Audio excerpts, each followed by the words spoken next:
relationship that I have with Maya Angelou comes from a place and a space that is beyond just the two of us. She's a woman who has jumped into so many different roles in different parts of her life. She's an author, she's a civil rights activist, a dancer, she's a singer.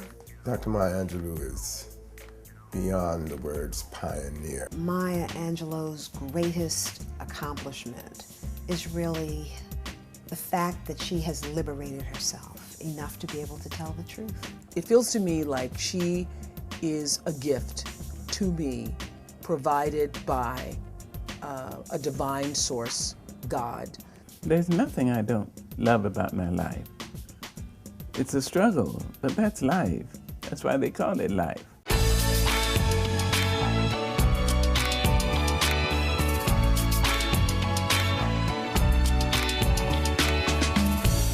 She was born Marguerite Annie Johnson in St. Louis in 1928. To Bailey Johnson, a Navy dietitian, and Vivian Baxter, a real estate agent and nurse. Older brother Bailey Jr. gave her the nickname Maya. Maya was a toddler when the family moved west. My mother and father agreed to disagree and divorced. And they sent me and my brother alone by train from Los Angeles, California to Stamps, Arkansas. You know, you take two little children, you put them on a train and send them down south. I guess they did that back then. But oftentimes the children will feel abandoned. It was only the kindness of the Pullman car porters and the dining car waiters who took us off trains and put us on other trains that we really arrived in Stamps, Arkansas. With one-way tickets pinned to 4-year-old Bailey's coat, Maya, then 3, and her brother were met by their grandmother, Annie Henderson, who raised them for 4 years. My grandmother and my Uncle Willie owned a store. It was the only black-owned store in the town. Largely absent, their father reappeared briefly before Maya and Bailey were uprooted yet again and returned to their mother in Missouri. When we were picked up and taken to St. Louis, to my mother's people, who were very, very educated, very erudite, very sophisticated, all of that. But here, Maya suffered a terrifying ordeal that would change her young life. I was molested. She had been raped by someone that my grandmother, Lady Baxter, knew. And she only told my father who the man was. Later, maybe a couple of days later, they found the man and he had been kicked to death, probably by her uncles. My 7-year-old logic told me that my voice had killed him, so I stopped speaking. My mother's people and my mother did their best to try to woo me away from my mutism, but they didn't know what my voice could do. See? After the rape, Maya and Bailey were sent back to Stamps, Arkansas, to live with grandmother Henderson. My mother and her people sent me and Bailey back to Stamps. It was heaven on earth, because my grandmother, my father's mother, was all of that. She thought I was the bee's knees. Oh, here you have this adoring grandmother, over 6 feet tall, immaculate in her big starch white aprons. Marguerite was able to just be a little girl there and be free and be loved. I felt I could speak to Bailey because I loved him so much that nothing I could do would hurt him. During the time when Aunt Maya was mute after the rape, she only talked to Bailey. He encouraged her. He told her that she was brilliant, that she was beautiful. He lifted her up. What I appreciate the most about the story about her being mute is that her grandmother said, "Baby, you'll talk when you're ready." People wanted to look at her and say that something was wrong. She's like, when she's ready, she'll talk. For over 5 years, Maya was mute. But the attention of a concerned teacher helped the traumatized girl regain her voice. My grandmother gave me a tablet, so I wrote everything. And there was a black lady in my town, Mrs. Flowers, who came to the store. She told my grandmother she'd like to take me to the school, to the black school. She said, I want you to read every book in this room. I tell you, it seemed like thousands of books to me. I found poetry. Oh, and I loved it. So I memorized things. Paul Laurence Dunbar, James Weldon Johnson. I had Edgar Allan Poe. I liked Poe so much, I called him Eep. And I memorized 30, more than that, sonnets of Shakespeare. And Miss Flowers, she would read poetry to her. And Marguerite would tell her, oh, that she loved poetry. She'd write it on her note. I love poetry. She said, you do not like poetry. I wrote, yes, ma'am. She wouldn't even look at my tablet. And the teacher would tell her, no, you don't love poetry. You can only love poetry if you can say it and hear it. Until you feel it come across your tongue, over your lips, out into air, you've pushed it out. I tell you, I wept. I thought she was taking my best friend away. I think it was Mrs. Flowers who always had said to her, one day I know you're going to speak, and it was because of poetry that she finally was able to regain her voice. In poetry, Maya discovered the beauty and power of words. But real life more often showed her pain and ugliness. Bailey had seen a man, not lynched, but he had seen him after he was lynched. I was 13, he was 15. In the South at that time, a black boy in particular, probably a black man too, but a black boy had to get off the street and walk down in the gutter if a white person was passing. And Bailey refused. And my grandmother heard about it, and she said, they'll lynch him. I can't save him. As she tells the story of Bailey and the story of the family making a choice to protect the son, to protect the black man by removing him from the South, it is in part a story about how African peoples in America, black people in this country, are here, we're of the land, we've worked the land, we've bled and sweat into the land, and yet somehow, in order to be fully human, have to leave the very land that we've cultivated. Next, Maya breaks down a racial barrier in San Francisco. There were no black streetcar conductors, no black female streetcar conductors, and Maya set out to become the first.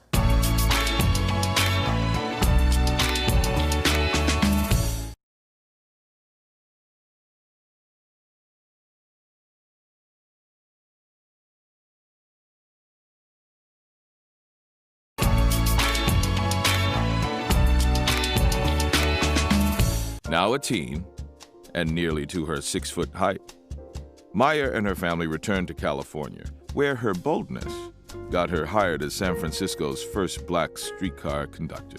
I took a job once as a streetcar conductor in San Francisco. I was 16.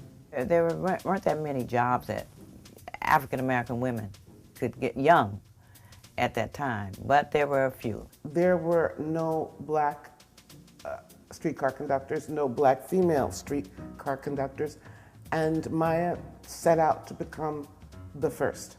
I could see her as a young woman daring to apply for a job as a streetcar conductor, daring to do it. So I had seen women on the streetcars, and I liked it. They had uniforms and a little money changer, you know, and they had a cap with a bib on it. And I thought I'd look kind of cute in that. So I said I wanted a job on the streetcars. So my mother said, well, go and apply. I went down to the place. They wouldn't even give me an application. Finally, after about 3 weeks, a man came out of the office. He asked me what experience that I had. I lied like a drunkard, fool. I said, I had been the chauffeurette of Mrs. Annie Henderson in Stamps, Arkansas. She was 6 feet tall, very, very well built, beautiful chocolate skin, and she walked with such grace and pride. Can you imagine somebody Maya's height running the streetcar? Can you? I couldn't believe it myself. But I knew it was so. When I first heard that, I would see the cable cars going by, and I would just be like, there's no way that this could happen. But I guess it really is a test to, you never know who is really driving your bus, driving your cab, or driving anything. At 16, Maya became pregnant after a brief romance with another teen. She was a mother so young, and I know that she was mothered so well, so she knew how to take care of her son, and she took Guy with her everywhere. After graduating from high school, Maya went from struggling teen mom to fulfilled artist after supporting herself and baby Guy, mainly as a cook and a waitress. In the early 50s, Maya married Greek sailor Tosh Angelos. Though the marriage was short, Maya began pursuing her dream to dance. After her divorce, she took the name Angelou. I studied dance, you see, from the time I was 14. I got a scholarship to study at the California Labor School. I studied modern ballet. And I got a scholarship to study with Miss Pearl Primus in New York. And I went to New York and studied carrying my son all the while. When she talks about that period in her life when she was dancing, she just glows. She lights up because that was the engine, if you will, that really propelled her forward into everything else that she's done. Dance and writing were the only things I ever really loved to do. Her first dance partner was Alvin Ailey. And when we think about that, then we know that if you're dancing with Alvin Ailey, you have to be a great dancer. Not satisfied only to dance, Maya found another outlet for her creativity and excelled. I started singing for a living in San Francisco with Phyllis Diller, Mort Saul, and the Kingston Trio. In 1954, she joined a European tour of Porgy and Bess, George Gershwin's soulful opera about black life in South Carolina. She was just always following who she was, and that's her. She's always, striving to open up to become more of who she is. After the tour, she returned to clubs, then landed a recording deal, earning notoriety with a Louis Jordan and Ella Fitzgerald novelty song. I was singing in Las Vegas. I was asked by Liberty Records to do an album. I purchased it. It was an LP.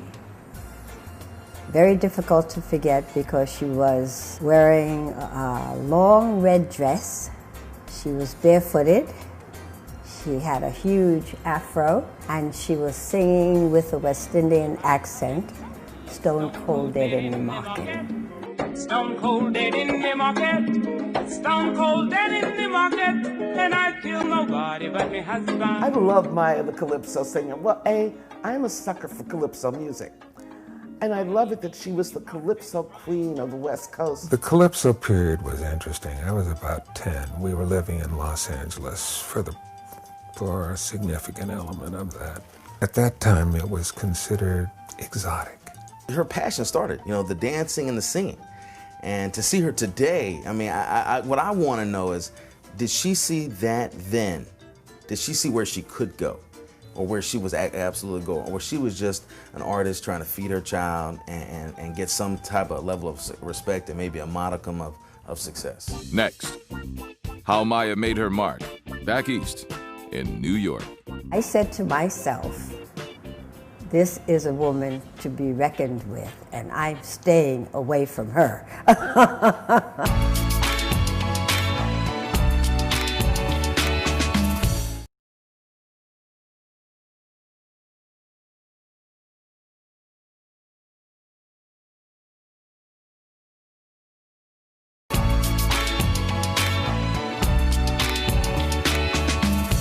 Looking to commit herself to serious writing, in 1959, Angelou moved back to New York and hooked up with writer friends in Harlem, where a new and vibrant literary scene was flourishing.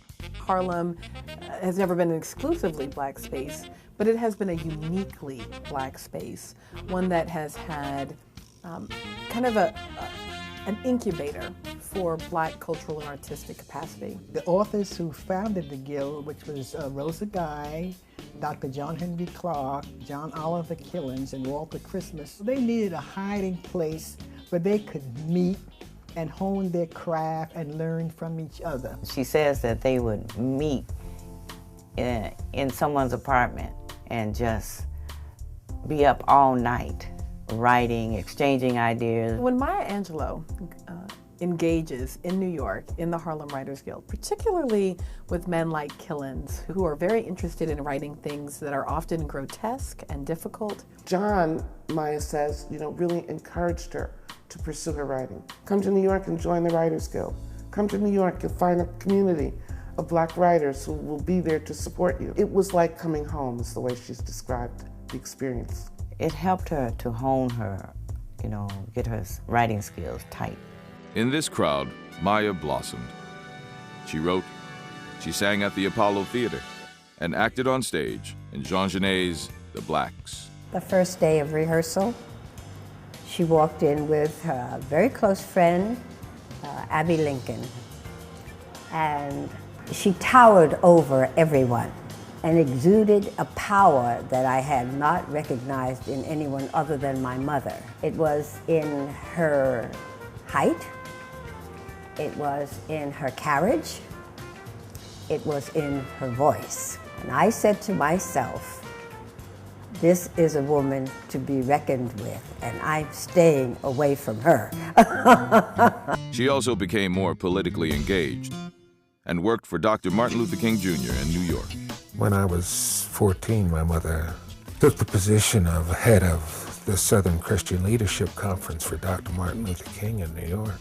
Maya Angelou is not a marginal person. She does not hang out on the sides or the corners of the room or in the shadows, right? She's at the center of it. And it's true whether we're talking about, her experiences in the civil rights movement or the anti-colonial movement. My mother's friends were people like James Baldwin, Oscar Brown Jr. before he became famous. Who knew what famous was?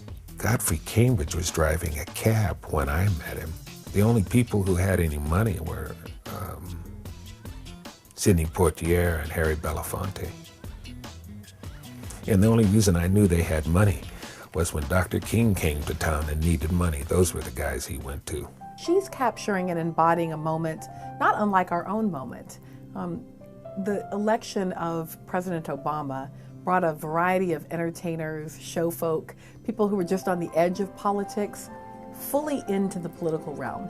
I think the civil rights movement had some of that same sense of, wait a minute, we're making history, and I want to be part of making history. I want to have that story to tell. But Angelou's stint at SCLC was cut short when she fell in love with South African activist Mzumzi Maki. They married, and in 1960, along with Guy, moved to Cairo. In Egypt, Angelou worked as an editor for an English-language weekly. When the brief marriage ended, in 1961, Maya and Guy relocated to the West African nation of Ghana, where she worked as an editor and journalist and traveled in a lively circle of expats. You can read work from many African Americans who, during the 50s and 60s, became engaged in the anti-colonial movement. There's a sense of the broader reality of blackness that is seductive, politically and culturally. When Maya Angelou was in Ghana, it was a time when Malcolm came to Ghana. They would have dinners for him and stay up way into the night talking to him about his beliefs and what difference he was going to make. Next, Maya comes home to work with Malcolm X, but her hope for her country is met by tragedy. My sister friend called. She asked me, she said, "Sister, have you listened to the telephone or radio?" I said, "No." She said, "Don't answer the phone, I'm on my way."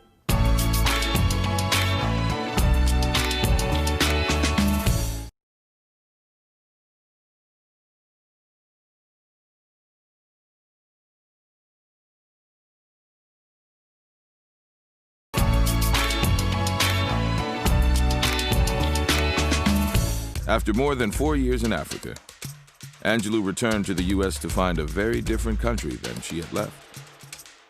The battle for civil rights had grown heated and soon turned bloody. I once heard her say, "How could I not?" Freedom is what all human beings require. As an African American, it was something that, we had been struggling for 250 years. My mother went home to work for Malcolm X. It was her plan when she, came back from Africa, where she'd been living, to work with Malcolm, because she was so moved by this great work that he was about to embark on.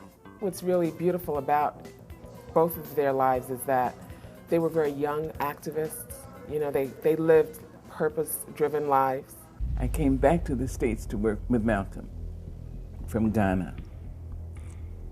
The second day he died, he was killed. It pains me when I think of the relationship that she had with Malcolm. She came back from Africa to meet with him. I didn't have that chance to do that. Distraught over Malcolm's murder, Angelou sought solace by returning to her singing, this time in Hawaii. My brother came to the house. I was staying with my mother. I'd just come back from Africa. And I was just constantly in tears, almost hysteria. And he said, "Come on, I want to buy you a drink." He took me up and down the Fillmore district in San Francisco. He said, "Well, I want you to go to Hawaii." We had an aunt there, and start to sing. You sing. So I went to Hawaii. I got a job as a singer. But as Billie Holiday told Angelou, "You're going to be famous, but not for singing." I was doing very well when my customers started fading away.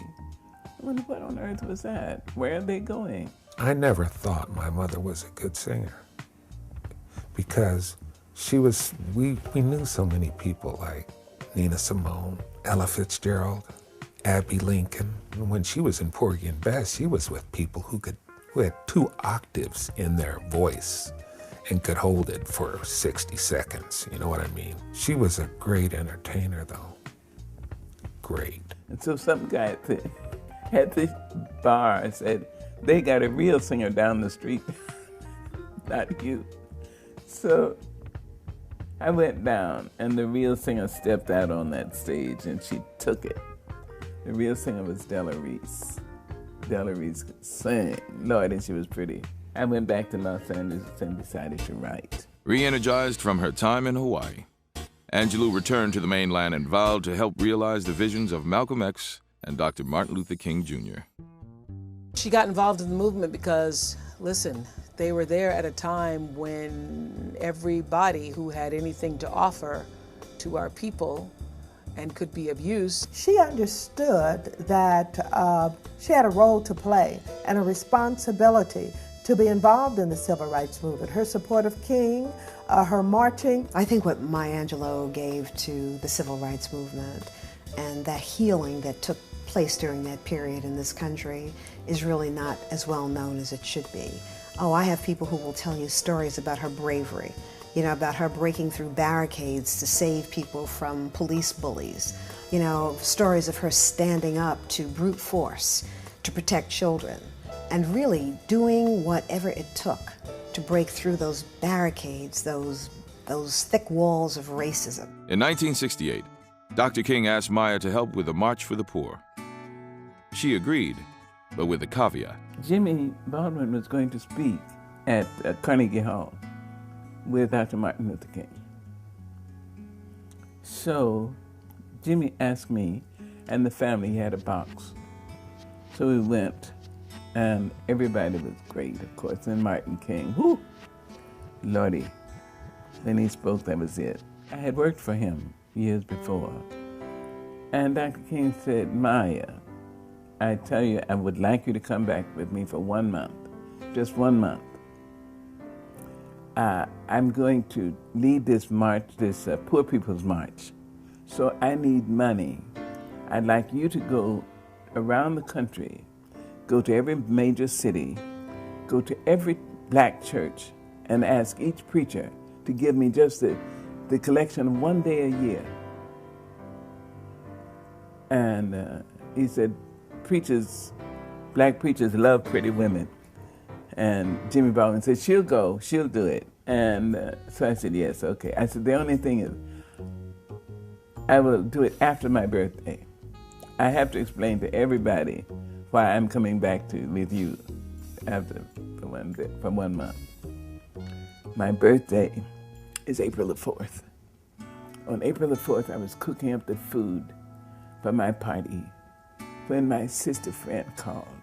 She asked me, she said, sister, have you listened to the telephone or radio or something?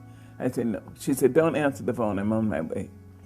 She came in the apartment. She said, sister, Martin Luther King is dead.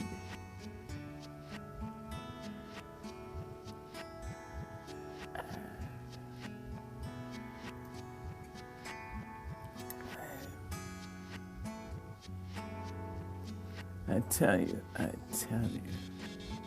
just, altogether, took all my stuff. All my stuff. I had no more there. Once again, there she is on the cusp of, packing her bags and, getting ready to hit the road to work for Martin, and he too is assassinated. Because Martin was killed on Aunt Maya's birthday. For many years, she didn't even celebrate her birthday. She often sighs deeply. Such pain, such loss.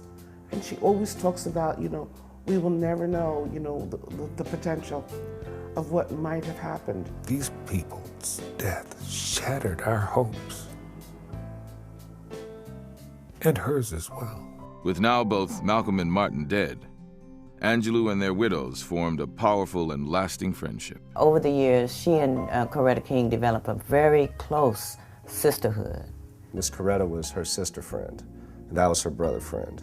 And the fact that a life could be taken on her birthday, it does hurt her. Maya Angelou and Coretta King and Betty Shabazz were all very good friends. That was one powerful sisterhood. Betty Shabazz, Coretta Scott King, and Maya Angelou. Listen, I've actually been in the room with all of those women at the same time and felt like I was 7 years old. I think I was 40-something at the time, but I felt like I was 7. And that's really quite an extraordinary experience to be surrounded by that much feminine, African-American female power. Whew, it's a lot. It was also after Dr. King's death that Angelou revisited the most harrowing days of her childhood. After a book editor, introduced by James Baldwin, dared her to write her autobiography. In 1969, she met the challenge, delving into her past, and in doing so, rewriting black women's place in American literature. I called her and wrote her to try to get her to write something. She was very reluctant to do that. He called me about 3 times. I finally sort of shamed her. I said, Maya, I think writing autobiography is the hardest thing in the world. Because autobiography, as literature, is almost never achieved. I know he had spoken to James Baldwin because Jimmy told him, if you really want it done, tell her she can't do it. And she said, wait a minute. She said, I'll do it. And she started writing I Know Why the Caged Bird Sings. I was so literally fascinated by that story because I thought, first of all, I'd never read a book about a woman who was a black woman whose story was so similar to my own. One of the first, on the first page of the book, it starts with, what you're looking at me for didn't come to say, only came to say Happy Easter Day. And I grew up in the church doing Easter pieces. I am familiar with those lines. I Know Why the Caged Bird Sings is a book that is raw and tells it like it is. I Know Why the Caged Bird Sings was not only liberating for Maya Angelou, as I'm sure it was, but it liberated black women too. Because up until that book was written, few, if any, black women had ever written about sexual violation. It gave us voice and wisdom and truth and opened the way for us to really look at our own lives and reflect on our own pain and our own growth and history. Everybody could identify with her life and the mistakes you make and how you must have the courage to bounce back. And I think that's what that book did for a lot of people. It was a foundation for courage. The book went on to sell more than 4 million copies, was translated into 18 languages, sold in 19 countries, and in 1979 was adapted to a made-for-television movie. Over the next 3 decades, Angelou wrote more than 30 best-selling books, earned 3 Grammy Awards, earned a Tony nomination, directed a feature film, and earned numerous honorary degrees. Next, Angelou is presented with the opportunity of a lifetime at the inauguration of President Bill Clinton. I remember going to Chanel and buying that coat for her because she was like, well, I don't even know what I'm going to wear. And I go, I'll figure it out.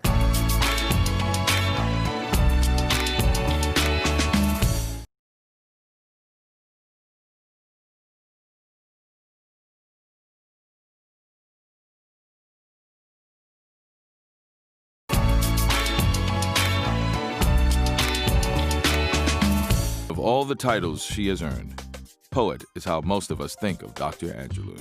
The reach of my arms, the span of my hips, the stride of my step, the curl of my lips, because I'm a woman, phenomenal woman. So now you understand why my head's not bowed, why I don't even shout or even have to talk real loud. But when you see me coming, it ought to make you proud. I say it's the bend of my hair, the palm of my hand, the need for my care, because I'm a woman, phenomenal woman. That's me.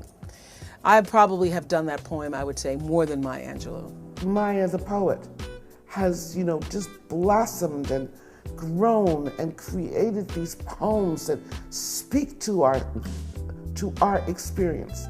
And when I say our experience, it's to the African American experience, but to our experience, the female experience, to our experience, the human experience. It is her voice to which America so often turns to give our public milestones personal resonance.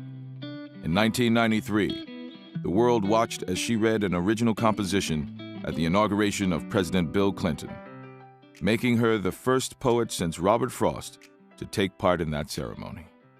When President Clinton asked her to do the poem, I was here. I was here visiting her, and she was living in this house. And she got very still, and very quiet. So I think she went to that place inside of herself that she tells me about, that there is a place inside of us that no one can touch.